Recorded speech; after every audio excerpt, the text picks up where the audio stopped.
Welcome to Whitetail Rendezvous, hosted by Bruce Hutchin. I'm so happy you've joined us today, and you're going to find out a lot about whitetail hunting on the show. This is Whitetail Rendezvous Podcast, episode number 300. Hey, folks, we got a new sponsor. It's called Buckwild Coffee. What's so special about Buckwild Coffee? Well, a gazillion people go to Starbucks every day and drink coffee. Well, why shouldn't Buckwild Coffee offer you light, medium, or dark roast with free shipping? All you have to do is go to whitetailrendezvous.com, go to shop, and order your coffee, and I'll ship it out for free. Hey, thanks so much for visiting Buckwild Coffee. The best brew in the West, the best brew around the campfire, the best brew in the hunting shack, the best brew anywhere. Buckwild Coffee. Get yours today. 80. We're heading down to West Virginia. We're going to hook up with Josh Bias and his buddy, John Four. Josh is going to tell us all about hunting West Virginia bucks in the Appalachian Mountains. It's hard, it's difficult, but it can be done. How can it be done? Well, use topo maps to figure out pinch points and saddles. Knowing that bucks love to run the ridges during the rut, John and Josh set up trail cameras so they can see what's happening. They can see what trails are being used. He plays the wind because in the mountain, the wind goes up and down and all around.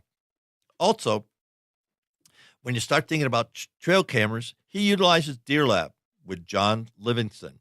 Check out Deer Lab and you'll be surprised what you're going to find.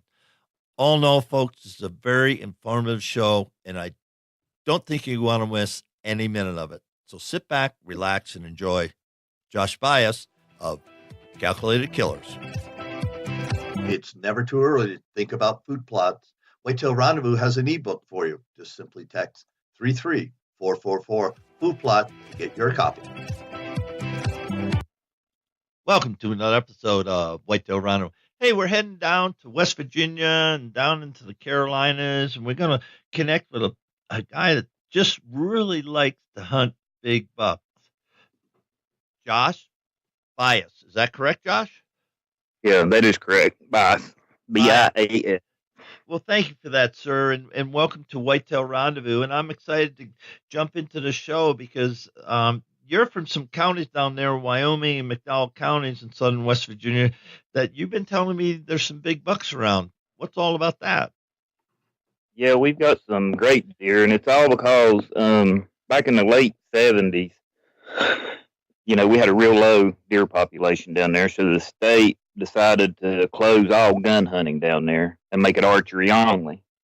And, for 70s and 80s, bow hunting wasn't that big, so it allowed a lot of good deer to mature, and it's still to this day, a 1 buck limit and archery only tackle. So it's been over 30 years and, a lot of deer reach their maturity, but it is super rough terrain. I mean, it's very steep and rugged terrain, so it makes it a little bit harder to get on them as well. So that helps them.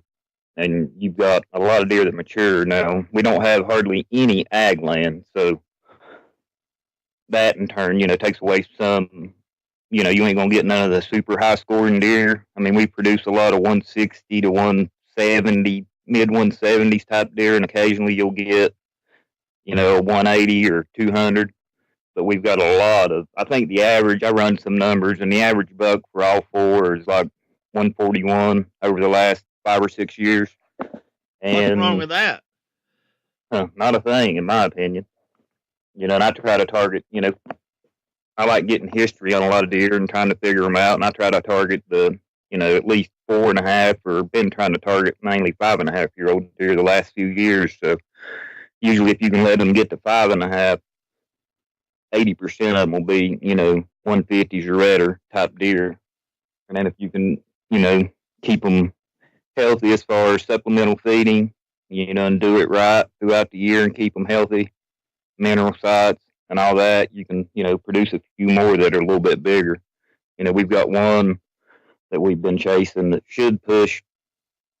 Well, we've got two actually, and one we killed last year that was 176 gross, and then we've got a couple more that are low 170s probably.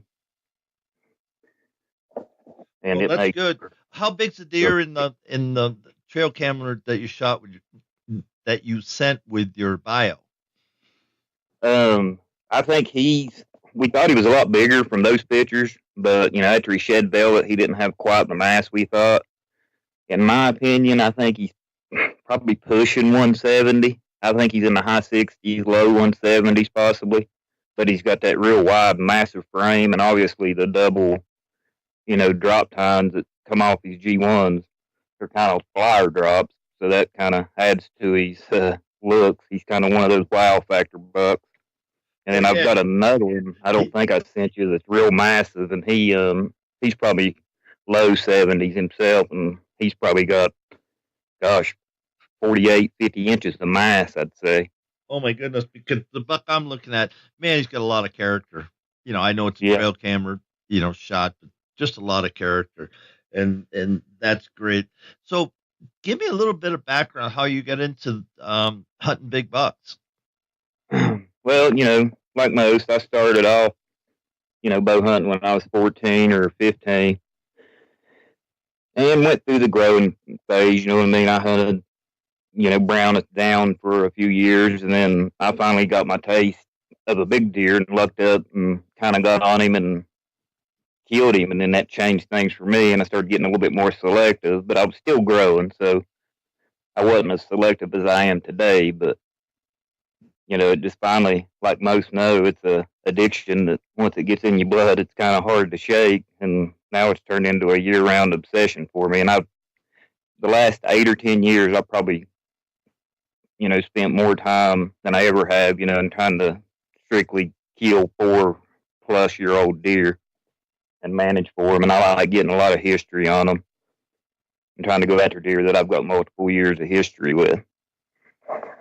And that's the fun of it. I think if you can watch a deer grow up and then you're patting him all the time and sort of kind of know where he lives, but you know, sometimes you don't get him, even though you get all that data, you know where he is, you know where he's living, and still never get a shot. Yeah, we've got one that we have been after on, the area I hunt, and it's coal company ground. It's not private property. So there's some other people that get in there, but it's a little bit rougher where I go into, and for some reason people just drive by it and overlook it. But we've got one I call Swoop, and if I can think about it, I'll email you some pictures of him so you can put him up. And in my opinion, he's he's at least 8, if not older. And I think he's more like 9 or 10 years old. And he ain't no super high scoring deer, but he's been like number 1 on the hit list for the last 2 or 3 years, and we just can't get on him. And my cousin actually shot him. There's a little bit of a story to go with that, because I had him on camera coming in every day, and I decided not to hunt one evening, and this was in December of 2015. I wanted to stay home and watch my Bengals play football, and unfortunately, when I pulled that camera, who was there that evening for the last 45 minutes of daylight but Swoop, and then my cousin ended up shooting him the next day in another stand about 100 yards, probably 200 yards, on back on the point and wounded him. And we couldn't find him, but we tracked him for, probably 6 miles for 2 days, and never did find him, but I didn't think he was dead. And luckily, he showed back up on camera a few days later, and he fully recovered. And we had him this year too. And like I said, this is when I think he was 9. Probably was the summer of 2016. But he disappeared on us in October, and I don't know if maybe where he's so old that he got pushed out by because we had 2 or 3 other deer that were maturing and coming into their own. And maybe they pushed him out of the area and he lost his home range. I'm not sure. Or if maybe he succumbed to, other things, because we did have a bout with EHD in that area this year. So I've been looking when I've had time to go up, trying to find these remains, but I haven't found them. But yeah, he's one we all wanted, and he always outsmarted us. He made a mistake one time, and I wasn't there to capitalize, and then he made a mistake actually the next evening, but, my cousin couldn't come through on that. So, where do you think your cousin hit him? If he recovered, did he hit him high? I've got pictures. You can see the shot. He hit him back. It was right at dark, and he hit him a little bit back, and it was I honestly don't know why how he didn't kill the deer, because it looked like a gut shot to me. Unfortunately, I hate a gut shot, as do everybody, but it does happen. But he hit him back and a little bit high. So I guess he maybe just got into the top of his, maybe right above the guts, maybe right into the back of his tenderloin area. It was the only thing I could think of. He got in, we thought at first, because he wasn't sure where he hit, that it was lung blood, because it looked like lung blood. But I guess he just cut a few veins or blood vessels or whatever, because when we first started tracking him, and I've got some video and stuff of that I need to get up on the page, but it looked like lung blood. I thought, I was congratulating him because I thought he was dead the first 300 yards of the track job, and he bedded down 3 or 4 times, and then he just kept getting stronger, and he actually, that track job's a story in itself, what he done and how he backtracked and threw us off his trail, because we ended up closing. We never did see him, but we started pushing him, but we really didn't realize it. But he made a huge circle that took us 6 miles and ended up coming right back by the spot he was at the evening before when he shot him, and walked right by our 4-wheelers and crossed over into another holler and then went another mile up through there before we finally lost blood. They're something, aren't they? Yes, they are. And that track job, taught me a lot about just tracking deer in general, the things that they'll do to, because like I said, we thought we lost blood 2 or 3 times, and he would go back and backtrack in his exact same steps for, 10 or 15 yards, and then just do a complete 90 and shoot straight up the hill. And when I'm talking about hills, I'm talking about steep, really rough terrain. Very steep. And and at that point, I told him, I said, I don't think you're going to find him. I said, he's going up stuff like this. He ain't as hurt as bad as we thought he was. I said, he's trying to shake us. And then he ended up doing that 2 or 3 more times after that first time. But the first time was the most impressive about what he done, because he went back through some stuff that was pretty hard to get through the first time. But he turned around and went right back through his same steps and went back through that underbrush and then cut up the hill. And the only thing I could think of was he knew that we was pushing him and he was trying to throw us off his track. They're smart. Say, let's get into when you mentioned terrain and let people know the kind of mountains that you are hunting down in Appalachian area.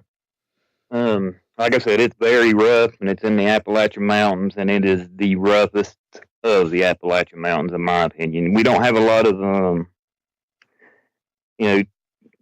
area I hunt's about 1,800 foot in elevation, but it gets there a whole lot quicker than 90% of the other areas. And you don't get that many, your biggest bench in the area I hunt, where it comes up and flattens off, is probably 10, 15 yards at most.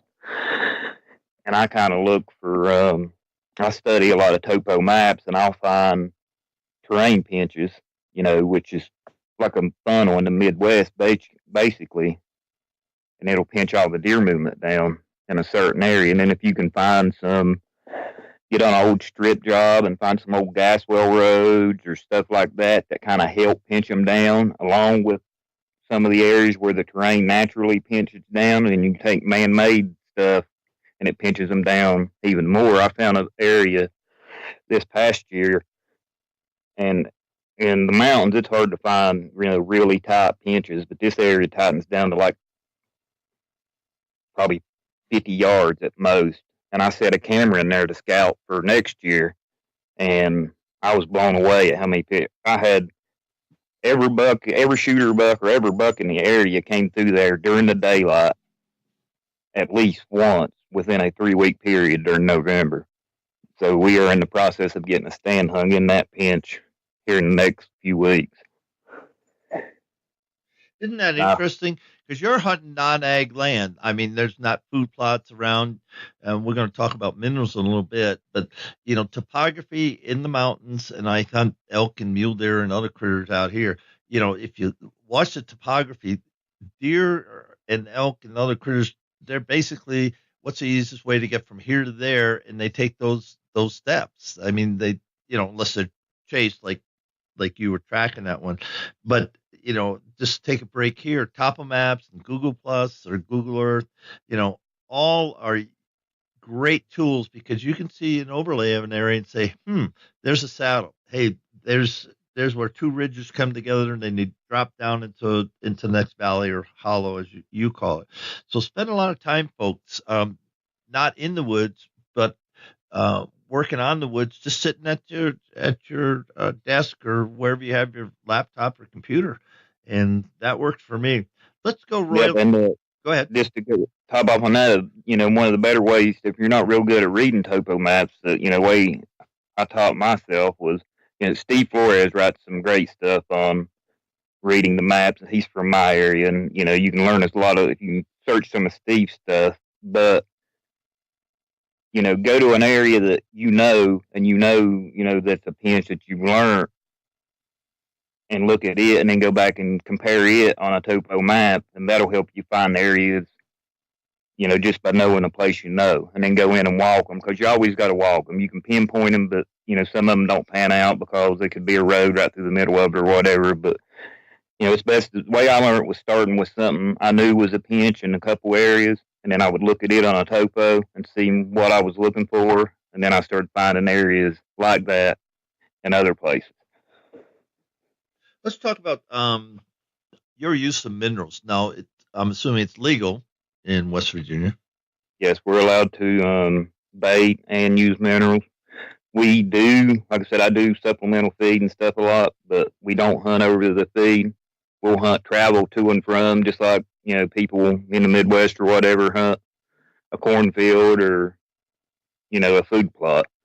I don't hunt right over top of the feeder, but I do hunt travel to and from them. And I've not been feeding but a few years. The minerals we've been running for, the last 5 or 6 years. And I use trophy rock minerals for the most part, and deer cane for the liquid. Now, are you putting them on stumps, or how you putting the mineral sites up? I have, it's hard to find a stump in the right area. I will use stump if it's in the place I want, but I try to keep them. I don't know. I tried to make one over 250 acres, maybe not even that big in some instances. It's according to how the lay of the land is, and I try to keep them in high canopy areas, which is good summer cover, where you don't have, it's a little bit cooler, I guess, in the summer for them, so they like to stay in those areas more. And I try to put them in different, kind of hard to explain this, but like, what I feel is like you can tell it's got an intersection from home ranges. I mean, you can kind of tell like there's going to be different deer here, different deer in this area. Like on one side of the holler, then I might go down a long point and put another one, and then go on back and probably half a mile make another one. Maybe not quite that far, a quarter of a mile make another one. And try to keep them where the terrain changes a little bit. And then I try to find high terrain area or high camp. Whitetail Rendezvous is pleased to announce a partnership with GoHunt.com. Who's GoHunt.com? Well, if you're a DIY hunter, you need the information at GoHunt.com/insider. Why? Because it provides 4,200 profiles, every unit, every species, and every season. Furthermore, they give in-depth analysis, interactive maps, unit access, and seasonal trends. Draw odds are very important, and they give you the most accurate information in the business. All this is available when you go to GoHunt.com/insider. Make sure you use promo code WR when you join Insider. You'll get a $50 gift card for GoHunt.com Gear Shop. All in all, if you're hunting out west in 2018, GoHunt.com Insider is where you need to be to get all the research information. When you use promo code WR, Whitetail Rendezvous receives a small commission from GoHunt.com. Canopy areas to put them. One thing that's been helpful for me is when home ranges, not core areas, but home ranges intersect, and if you can find, one north, south, east, and west, and then put your mineral, where it's legal, put your minerals right where they intersect. And you can tell where they intersect because sometimes there's rubs that have been there forever. And one will be from the, let's say one from the north and one from the south. And you go, well, what's that all about? Well, the one deer lives in the north, he comes down, the one from the south comes down, and they just kind of mark their territory. And the same Yeah. thing you can find with scrapes. But if you can find a series or a cluster of rub lines that kind of look, okay, how did this all happen? You can be pretty sure that you get an intersecting of home ranges, and then just letting each other know they're not fussing because they got their own does to play with, but they're just letting each other know and look for those. And if you find them, that's a great place for minerals. Yes, it is. And you can learn a lot about, like you said, the core range and home ranges of different bucks, from minerals. Like I said, I like to spread them out a little bit, and I'll get, there'll be one or two mineral sites where I'll get all the bucks. But then you'll have this buck or that buck show up, at this site every day, and then this buck or that buck that was at that other one show up at another site every day. And you can learn a lot, about each buck's core range or home range, which way they're coming from and where they kind of prefer to spend their time. Because that swoop buck I was talking about earlier, he would show up on two sites 80% of the time, and then I would never see him at another site, which was only, it wasn't a quarter of a mile away, and he would never show up at that one. So that was just, you could tell it wasn't in his home range. He just was never out there, and we've never seen him out there during the fall either. Good stuff. Let's switch it up and scent control, the wind, thermals, and how do you handle those swirling winds that come and bounce off ridges, drop in the hollows, and you got, temperature changes. I mean, it's hard hunting the mountains for whitetails. It is very hard, and thankfully, we are sponsored and have a staff position with Scent Crusher, and that has been a game changer the last couple of years for us. It's just, the ozone technology, whether, you got a lot of disbelievers in it, but it does work.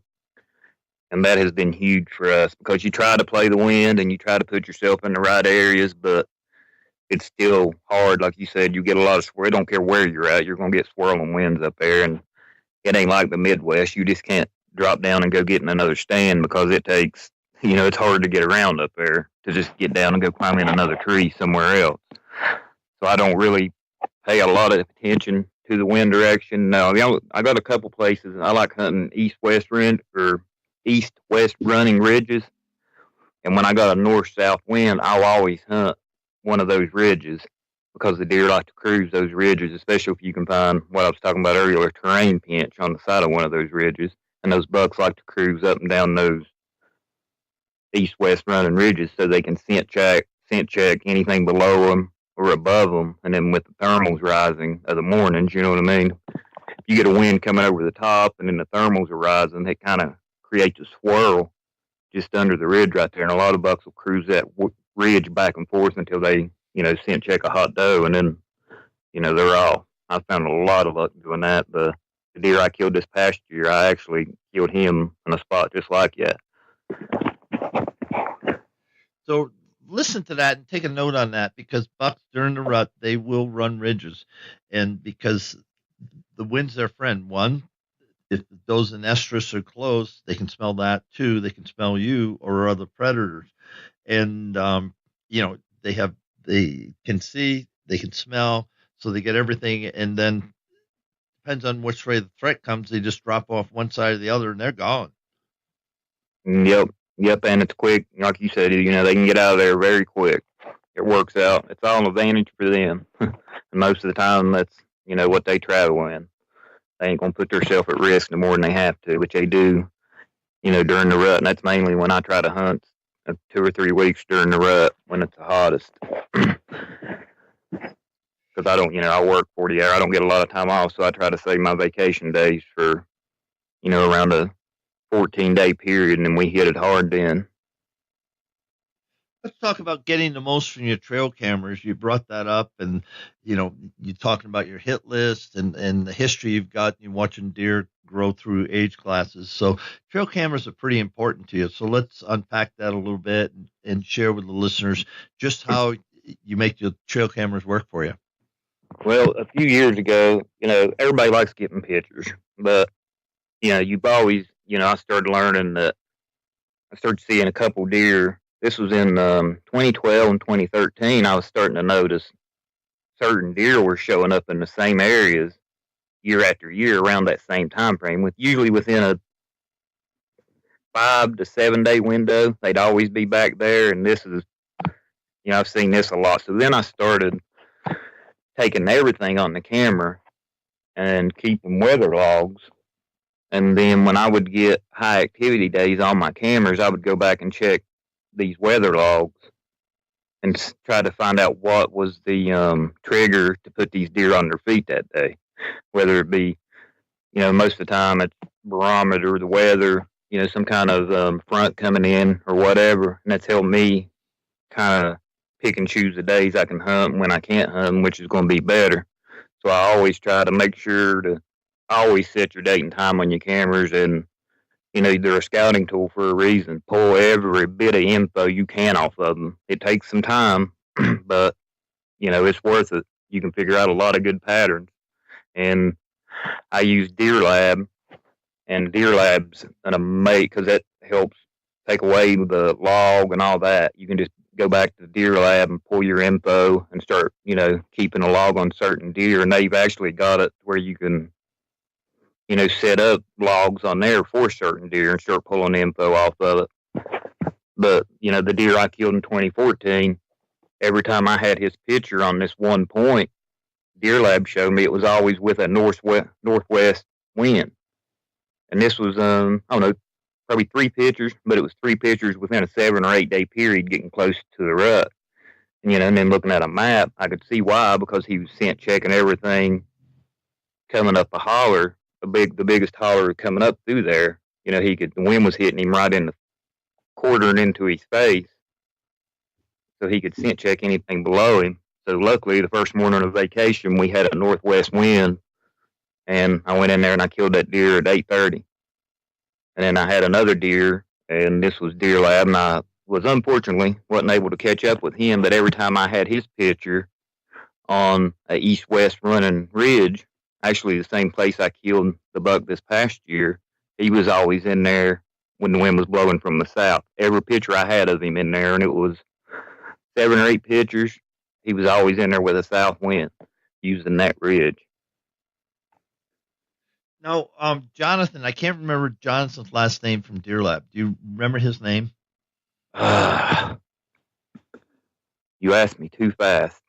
All right. Then I just can't. And I apologize, Jonathan. But if you haven't checked out Deer Lab, folks, you might want to do it. And since we're taking a little break here, Josh, how do people get a hold of you if they want to, talk to you, share photos, share ideas? How do they reach out to you?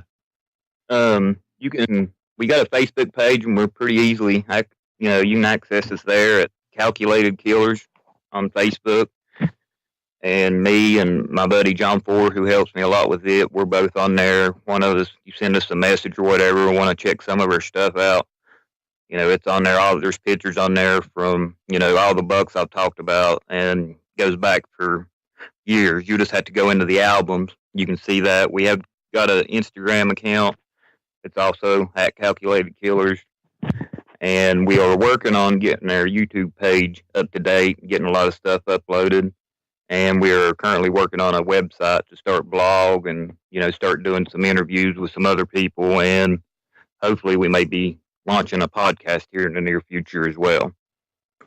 Well, podcasting's fun. Hey, folks, I just want to give a shout out for John Livingston. Pardon me, John, I just couldn't remember your name. It's a couple of seconds ago. He can be found at www.deerlab.com. And John Livingston is a gentleman. He was on my show couple of years ago, and he's got a great product and it's evolved. And if you want what I'm going to say, the best product to take and manage all your trail cameras and give you the moon phase, the wind, humidity, barometer, all that information, he puts it in. He's figured it out, and pretty smart guy, but it's some of the best information that you can go year to year to year, and you see the same scenario that they're there at the same time in the same place, same year, with the same moon conditions, let's say, and the wind conditions, then the bet's pretty good. If he made it through the prior season, he's going to be there next year. I'm not going to say he's going to be there at the exact at 1:15 in the morning or 3:45 in the afternoon, but he's going to be around there. Yep. Yep, and that's a Deer Lab. Like I said, it's a great site. It's an amazing site. So that's a little promo for John Livingston at deerlab.com. So when we're thinking, about hunting deer, weather always comes into the factor. What do you like? What kind of weather do you like to hunt? I like a rising barometer. If you get seems like most of the time a lot of the deer I've killed has been on these high barometer days I'm talking about when it gets up to 30.4, 30.5 or higher. And, it spikes from, say it was 30.1 the day before. And usually after a front comes in, it's that first day after when things it's the first pretty day, first sunny day. And I like a bluebird, very cold, crisp morning. After that, I've had a lot of luck then. And then a lot of people, don't like the full moon and say deer don't move or whatever after the full moon, but I love hunting the first few mornings after a full moon. I've had a lot of luck and I've killed a few good deer right after the full moon. I enjoy hunting right after the full moon. So those are probably two of my things that I pay a lot of attention to, when to go in and, make a move. And like I said, I do a lot of research as far as it's more about timing, and then just hopefully you get the weather. I'll always be there on certain dates because I know it's when most of the does come into estrus in the areas I hunt. And then I kind of wait and pick and choose the stands based on the wind direction or, like I said, the barometer or weather changes. Now we're talking about temperature changes.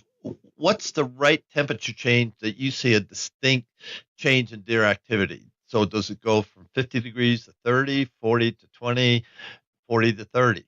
What's the delta there?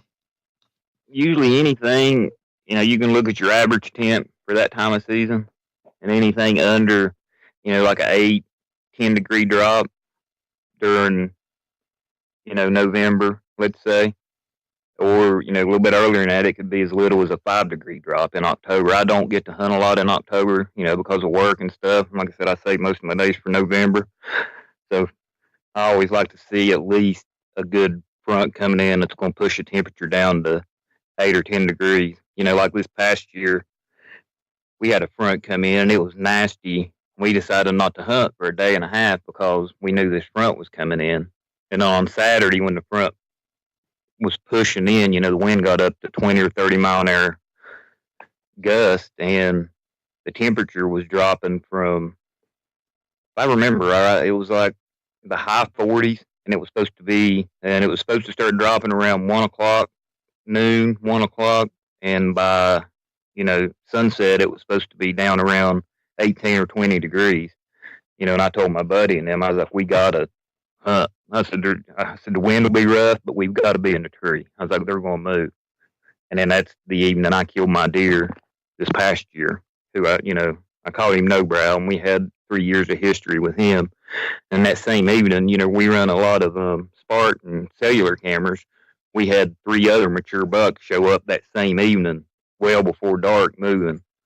There wasn't that many does moving that evening, but the mature deer were on their feet. We ended up seeing, I think it was 3 on the cameras, and what I seen, we seen 3 mature deer that evening when that temperature dropped and that front pushed through there. And that, like I said, that was a real big temperature drop. I think it was 20, 25 degrees that day or something. It was huge. Well, folks, we've heard a lot of good techniques and tips from hunting the mountains of West Virginia, Appalachia, right? Or how do you folks say it down there? I want to get it right. Appalachian, what we say. Appalachian Mountains. So if you say it any other way, you ain't from the neighborhood. So with that being said, Josh, let's give some shout outs to your sponsors and we're going to wrap the show. Okay, I appreciate it, Bruce. I'd like to thank my buddy, John 4, who's come on and helped me with this because I work a lot and he works a lot too, but he's a great PR guy and he gets a lot done for us. And without him, we wouldn't be as far as we are. And Remington Scent Control, Scent Crusher, Spartan Cameras have been, huge supporters of us. Nationwide Scents, thank God they've given us a chance and believed in what we're doing, and we look forward to the future with them. Well, on that note, folks, Josh is got it down. You can, if you listen to everything he says, he pretty much knows the deer in his neck of the woods, and that's what I think we all need to align ourselves with, or set that as a goal. Understanding the weather, using all the technology you can, and mountain bucks are hard because, yeah, you can bait them and put minerals out, but the does and everything, they're going to come through and they're not going to hang out like they do on beans or alfalfa or any other forage that we set out in food plot. So my hat's off to you. And I know Steve Flores does a great job down in the mountains. Also, he's a great mountain hunter. And you think about these guys, and it's completely different. They're hardwoods, and you got mountainous conditions, and hunting is tough. And to put a big buck, mature buck on the ground consistently, you're one heck of a hunter. So Josh, on behalf of Whitetail Rendezvous, thank you, sir, for being a guest. Hey, folks, we got a new sponsor. It's called Buckwild Coffee. What's so special about Buckwild Coffee? Well, a gazillion people go to Starbucks every day and drink coffee. Well, why shouldn't Buckwild Coffee offer you light, medium, or dark roast with free shipping? All you have to do is go to whitetailrendezvous.com, go to shop, and order your coffee, and I'll ship it out for free. Hey, thanks so much for visiting Buckwild Coffee. The best brew in the West, the best brew around the campfire, the best brew in the hunting shack, the best brew anywhere. Buckwild Coffee. Get yours today. Yes. I appreciate it, Bruce, and thanks for the opportunity. Hey, on today's show, we're going to visit with Mike Hickman. Mike is the owner of Hunting Gear Deals down in Florida. What is so big about Hunting Gear Deals? Where Mike scours the internet and puts together the best deals that he can find for outdoor gear. Thanks for joining us. Be sure to tune in tomorrow for another episode of Whitetail Rendezvous, where you can listen and learn from the experts so you can be more successful on your next hunt. Until next time, listen, learn, and succeed.